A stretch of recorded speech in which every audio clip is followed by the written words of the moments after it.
culture does not make people. People make culture. Now, if it is true that a full humanity of women is not our culture, then we must and should make it part of our culture. Good evening, ladies and gentlemen, and welcome to the best of the good life. My name, as usual, is Drago. I'm pretty excited today to introduce to you a trailblazer. She uses her voice and numbers on Twitter to influence society by changing it. She stands up for violence against women. Shouldn't happen in society. She's not just what they call a keyboard warrior on Twitter, but she actually even speaks out publicly. So don't move an inch, please. Hang with us, stay with us as I introduce to you this special, gorgeous girl. I won't say her name, but she will introduce herself next. All right.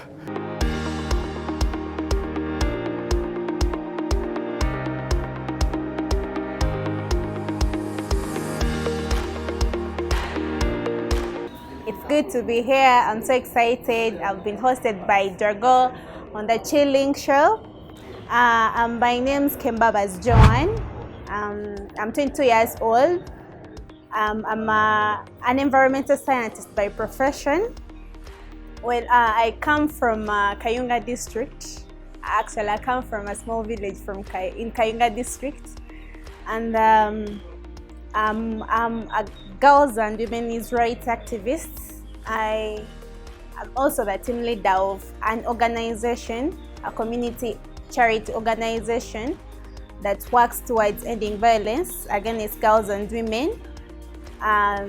It's called GUFASHA Girl Child Foundation. I've grown up from a society where violence against girls and women is an everyday thing. I've grown up from a society where girls are still denied their rights. And I've grown up from a society where girls still miss school because they cannot afford sanitary pads. So this inspired me to start up campaigns on fighting for girls' rights. And I've done this through activism, I've done this through advocacy. So all my experiences from the society that I've grown from have really inspired me to become a girls and women's rights activist. My greatest accomplishment in life is that I right now lead an organization, a charity organization that fights for the rights of the girls and women. I take that as an accomplishment because we've seen so many fights, we've seen so many campaigns, we've seen so many people standing up for women and girls' rights. So I personally take it as an accomplishment because, and I mean, who am I? Who am I that I can use my voice? Who am I that my voice has been amplified? Who am I that my voice has been heard? The person that knows me best in my life, actually in this whole world, is my mom. She knows me best. She knows her girl. Yeah, that is the only person that really understands and knows me. Someone that has always had my back. Someone that I can talk to anytime, any day. Even if I call her in the night, just be like, "Hey, mom," and she can be like, "Hey, what's up? What's wrong? Are you okay?" So my mom is the only person that knows me the best in this world. Some of my hobbies are I love traveling. I love reading. I love reading novels. I love reading articles. Actually, I think my best hobby is reading because I've been reading so many articles. I've been reading so many magazines. I read so many newspapers. I just read everything, and especially when it comes to girls and women.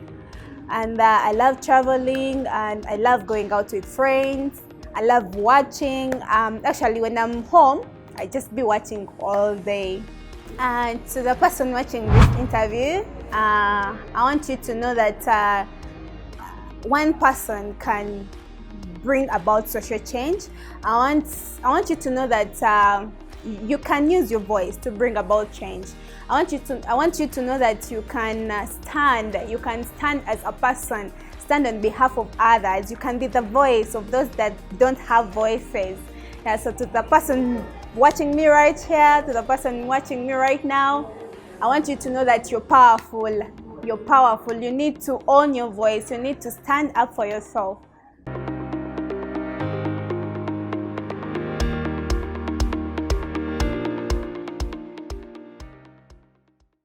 And good evening. Welcome back to the best of the good life. Now, as usual, my name is Dragon. Now, if you know that it's a weekend and it's a Sunday, you always know that we are chilling. We are always introducing a young person with that special je sais quoi, that uniqueness, that story that is going to uplift you and inspire you. And today, I talk to a very young activist. She stands up for the girls, and she says that any girl can turn out to become a woman of her dream if she stands up and speaks out and stands for her rights. All right, now with no further ado, please join me once again in welcoming the beautiful Joan Kembabazi.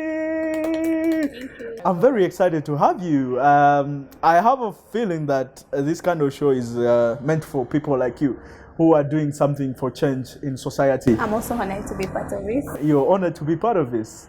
Okay, so it's been almost like, I think, 27 years of governance, and we've had organizations, we have civil rights activists that have come up in this same world and country standing up for gender equality.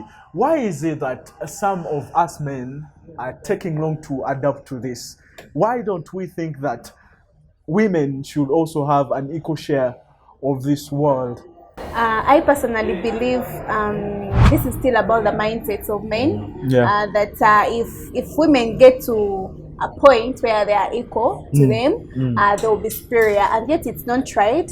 Gender equality is not only a fundamental human right, but it's a foundation. It's a foundation for a peaceful. It's a foundation for a sustainable future. So it's all rotating around the mindsets of men. Yes, and it still goes back to the implementation of laws that have been put in place to promote gender equality. Like their implementation has been inefficient.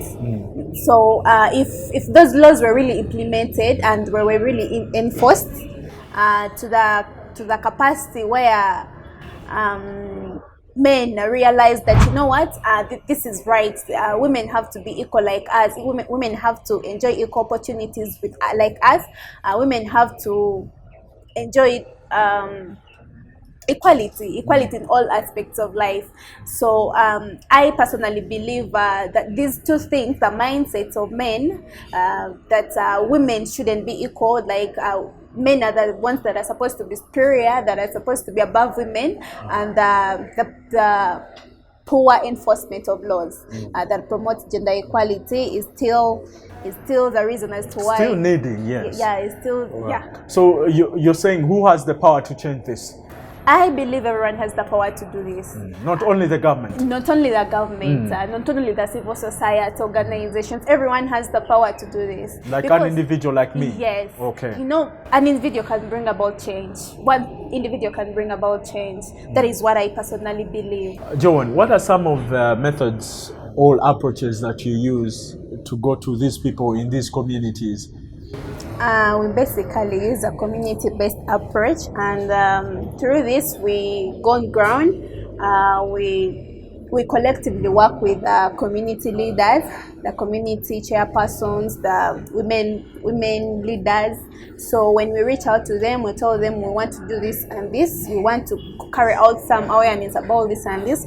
So we set up like a meeting, a community meeting, and we break them.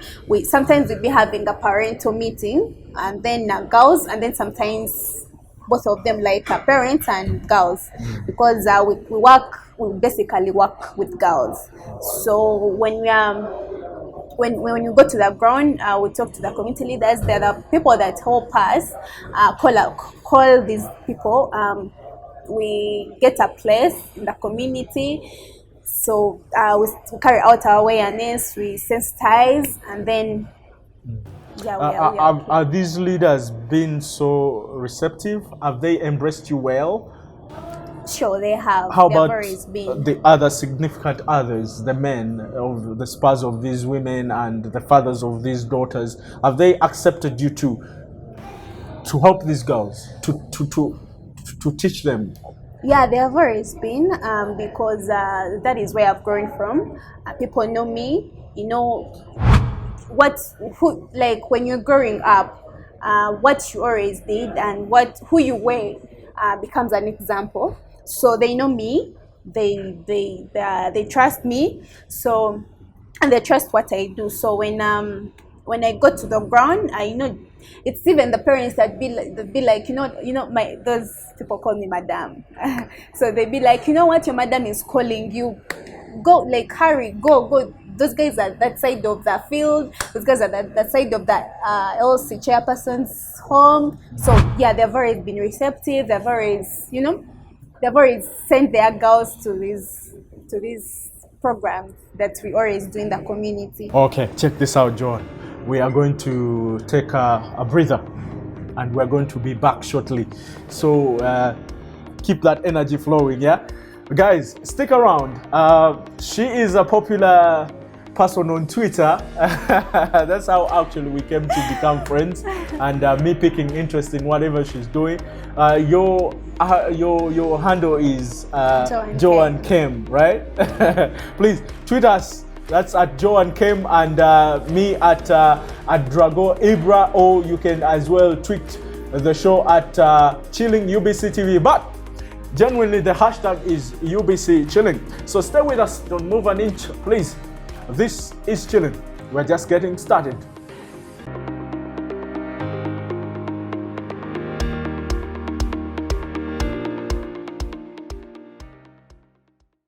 All right, ladies and gentlemen, if you're just joining us, you have to understand that today we decided to host a youth activist who says that violence against women must and should end in all aspects through child marriage and other things, you know. She uses her voice to stand up for women and girls across the country. And she goes by the names of Joan Kembabazi, who is also famous on Twitter as Joan Kem. So you can tweet at her if you want to know more information about her advocacy or activism. All right, now I want to understand, how did you turn out to become an activist? These are some of the questions I should have asked you at the beginning. Like, how? Like, were you lured into it? Were you scouted, recruited? Tell me what happened. As I told you in the very beginning, this draws everything that I do, everything that I advocate for, everything that I stand for, still draws back from where I come from the society that I've grown from. These things are happening. I've seen these things happening. I've just had enough. I've seen enough. So and it reached at a point, and I was like, you know what? I've had enough. I've seen enough. This is enough. Something has to be done. So that is how I started advocating for girls' rights. Yeah, that is how I started my activism. You know, because there are so many girls that don't have a voice. So I take an example of being a voice for the voiceless. Do you think you'll ever become a leader one time? Like a legislature or some office that can create change in society? That is my wish. That is your wish? That is my dream, yes. Okay. So let's have a conversation about this organization that you're a team leader. What's the name of this organization and what does it do? It's called GUFASHA, Girl Child Foundation. GUFA what? GUFASHA. GUFASHA, okay. Yes, Girl Child Foundation. It's a community-based organization in Kayunga district. Yeah, it works towards ending violence against women in general and girls in particular. And we do this through advocacy, we do this through activism. We also support girls we support them with knowledge and skills, you know, to help them realize their full potential. Yes. What is your target Joan, with this whole thing at the end of the day, what do you want to achieve? Well, I personally believe in a gender equal world. So I just want to see a world where girls enjoy their rights. I want to see a world where girls thrive. I want to see a world where girls can make choices for themselves. You know, girls can make choices for their future. So my target is to have a world like that, where girls can be themselves, where girls can stand up for themselves. Yes. When you mentioned earlier during your profile segment, you mentioned of some role models, likes of Oprah Winfrey. What is so great about her? You know, Oprah. She's a philanthropist. From her childhood. Yeah. You know, that's. I'm sorry to say this. Okay. No, I say shouldn't it. everything. You know, say everything. She's a badass woman. You know, Okay. she has been through a lot. Yeah. She has accomplished a lot. Yeah. So all that she has been through and where she is right now really inspires me. Yeah. Yeah, and she's also a feminist. Just because she's not a public feminist, but she advocates for feminism. Yeah. So she inspires me so much. Yeah. Maybe one day you also be rich like her and you start helping That is her. my dream. Yeah. Yes. Okay, cool. So tell me about this. Is it a campaign or something that you did earlier today? It was an outreach. An outreach, yes. Yes. It was called the Hope Outreach. Yeah. I got that name. You know, girls have been through a lot. You know, the pandemic period, these two lockdowns. Yeah. So this outreach was purposely to give girls hope, Yeah. to show them that there is hope after all of this. There is hope to go back to school. There is hope to, you know, to go back to who you were. There is hope to. There is hope. There is actually hope. Yeah, you know, you're not alone. We're here for you. So there is hope. That is why I called it the Hope Outreach. Yeah. So I reached out to girls with sanitary pads, Yeah. soap. Yeah. Yes, because menstrual health and management, it's our pride as an organization. So we also work towards that, promoting menstrual hygiene and management. Yes, that is why we're able to reach out to girls with sanitary pads and soap. And How was the turn up? it was really great. Yeah, okay. Yeah, it was really great. Okay. Yeah. Well, I can tell you this, Joan, that sometimes our superheroes don't have to necessarily put on capes. You are a superhero and you're doing magnificent things in community, in your community. So I want to ask you that what are the sources of your funding to do this work? Because you're just 22 years old. Where does the money come from, for example, to get the pads and other things that are required? Well, we do fundraising campaigns. Oh, fundraising. Yes, we do fundraising. I use my social media platforms to reach out to people. You know what? We are having this, a charity outreach. We are hoping to reach out to these kind of girls, the number of girls. Friends come in. I actually have supportive friends. That I think I'm proud. I'm proud to say that I do have supportive friends. Yeah. Personal savings. You know, I do this from the bottom of my heart, so I do whatever it takes so that it happens. So I save some money for this, for charity. Yeah, as I said, friends, and then the friends from social media through our fundraising campaign.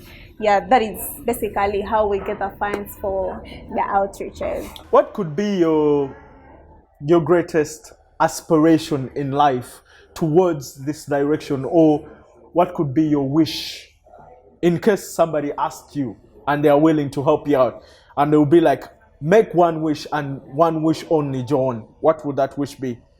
My wish. In this line, in this regard of, you know, Of what activism, I do, yes, activism. or your foundation, yeah. Well, I don't know, but I don't know what I should say, but I just have so many wishes. But as I told you earlier, I just want to see girls thrive. I want to see girls realize their full potential. So if someone comes and asks me, you know what, just make a wish. What I would wish for is to support my organization work.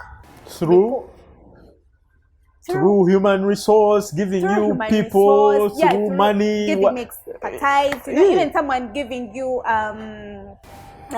advice is really support.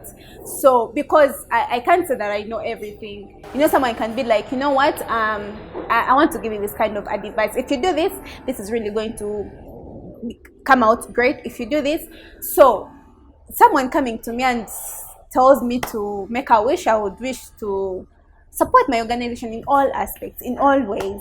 Yeah, because right now we do what we can. We are doing what we can. But if I really got support, if this organization really got support in all aspects, I would be able to reach out to so many girls, from different communities, to so many girls from different districts. So it's actually supporting my cause. How has your advocacy or activism impacted your own personal life? I've got to know that like so many things are being done towards supporting the girl child. Leaders have come out, promised a lot to do for girls, to fight for the girl child rights, but some just talk. Politicians just talk. some just, all those commitments just stay in conference halls, stay in summits. So I've just come to realize that there is a lot that is lacking when it comes to supporting the girl child, right from laws, right from support, right from education support. You know, there is still a lot that is lacking. So let's talk about some challenges. What has been the biggest challenge? I've really faced a lot of negative comments from people. You know, I started this campaign online about ending child marriage. I called it a stand up for her. I started it from online when we were still in the lockdown. So I've really faced, before I even implemented it on ground, so I've faced a lot of negative comments on my tweets. And who are these people? Don't particularly name them, but which kind of people are these that are negatively responding to you? Men, even women? Even women. No. You know, someone can be like, you're just wasting your time. You know, gender equality is not going to happen, not even in a single day. Just go do other things. You know, someone can be like, so how about men? So you people just care about girls? No, okay, I've just faced a lot of negative comments when it comes to my campaign, when it comes to my advocacy, you know. So, okay, sometimes they hit me, though I'm a strong woman. So, sometimes I ignore, sometimes I reply, you know. So, that is the most challenging thing that I've faced, yes. And when it comes to society, about my groundwork, the mindsets. No, we are fighting mindsets, by the way, when it comes to girl child rights. You know, you can go to a home and you start creating awareness about girl child rights. A girl is supposed to do this. No, and the parent can be like, so who are you? Are you the president? Who are you to tell me what to do about my girl? What? You know, so you just, sometimes they chase you away. Yeah, some communities are not friendly.